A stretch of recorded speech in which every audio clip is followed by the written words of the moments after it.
প্রায় আড়াই ঘন্টার চেষ্টায় এখন পর্যন্ত নিয়ন্ত্রণে আসেনি রাজধানীর লালবাগের ইসলামবাগ চেয়ারম্যান ঘাট এলাকার প্লাস্টিক কারখানায় লাগা আগুন। দর্শক, সরাসরি সেই স্থান থেকে আপনাদেরকে যুক্ত করেছি। একটু বলে রাখি যে এই যে আমার পেছনে নিশ্চয়ই দেখতে পাচ্ছেন যে প্লাস্টিক কারখানায় যে আগুনটি লেগেছে, এই আগুন লাগার ঘটনার পরপরই ফায়ার সার্ভিসের কর্মীরা তারা দুপুর 1:30টা নাগাদ খবর পেয়ে প্রথমে দুটি করে লালবাগ, হাজারীবাগ এবং পলাশী এলাকার 6টি ইউনিট কিন্তু তারা নিয়ন্ত্রণে এর জন্য এখানে আসেন। এরপর আরও 3টি ইউনিট কিন্তু যোগ দেয়। সেই দৃশ্য একটু আপনাদেরকে দেখানোর চেষ্টা করছি। এছাড়াও আপনাদেরকে যেমনটি বলছিলাম যে এখানকার স্থানীয় যারা এখানে আছেন তারাও কিন্তু এখানে এই যে আগুন নির্বাপনে তারা কাজ করে যাচ্ছেন এবং আগুন কিন্তু এখন পর্যন্ত ভেতরে রয়ে গেছে। যে চিত্রটি একটু দেখানোর চেষ্টা করি, বুড়িগঙ্গা নদীর পাশেই চেয়ারম্যান ঘাট এলাকায় এই যে প্লাস্টিক কারখানায় কিন্তু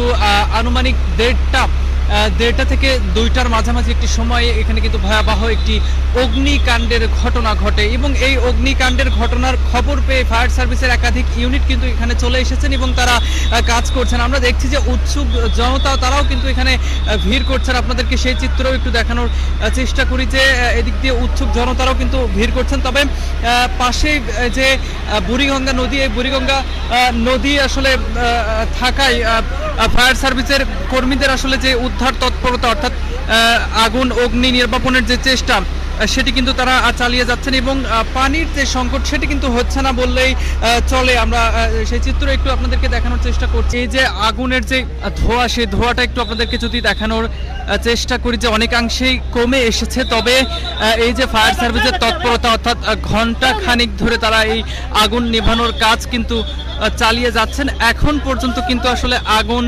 নিয়ন্ত্রণে আসেনি। আমরা দেখছি যে বিজিবি তারাও কিন্তু এখানে যোগ দিয়েছেন এবং ইতিমধ্যে এখানে সেনাবাহিনীর একটি টিমও কিন্তু চলে এসেছে। যদি বলে রাখি, এর আশপাশে যেই আসলে ঘরবাড়িগুলো দেখছেন এখানে কিন্তু আসলে ঘন বসতি, এখানেও কিন্তু মানুষজন আসলে বসবাস করে। তবে এই যে এই অগ্নিকাণ্ডে আসলে কি পরিমাণ ক্ষয়ক্ষতি হয়েছে বা কোনো বাসা বাড়িতে আসলে এখন পর্যন্ত আগুন ছড়িয়ে গিয়েছে কিনা সেটি কিন্তু এখন পর্যন্ত নিশ্চিত হওয়া যায়নি। আশেপাশের ঘরবাড়িগুলো যদি একটু আপনাদেরকে দেখানোর চেষ্টা করি যে এখানে কিন্তু ঘন বসতি এবং আশেপাশে বিভিন্ন ঘরবাড়িও রয়েছে এবং এই ঘরবাড়িগুলি কিন্তু আগুন ছড়িয়ে যাওয়ার একটি আশঙ্কা রয়েছে। এই জন্য আমরা দেখছি যে ফায়ার সার্ভিস টিম তারা ইতিমধ্যে বিজিবি এবং আমরা দেখছি সেনাবাহিনীর পক্ষ থেকেও তারাও এখানে অলরেডি চলে এসেছেন এবং সবার যে আসলে প্রচেষ্টা, এই প্রচেষ্টার মাধ্যমে এখন পর্যন্ত আগুন নিয়ন্ত্রণে আসেনি।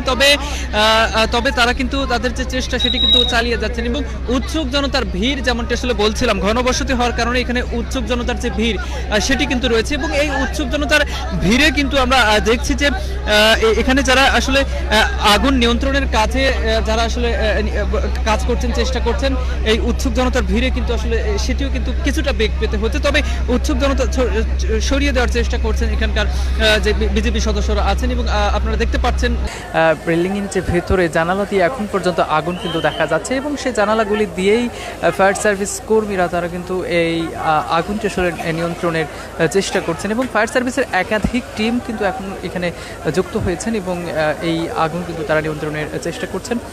এই ছিল আমার কাছে রাজধানীর লালবাগের ইসলামবাগ চেয়ারম্যান ঘাট এলাকার অগ্নিকাণ্ডের সবশেষ চিত্র।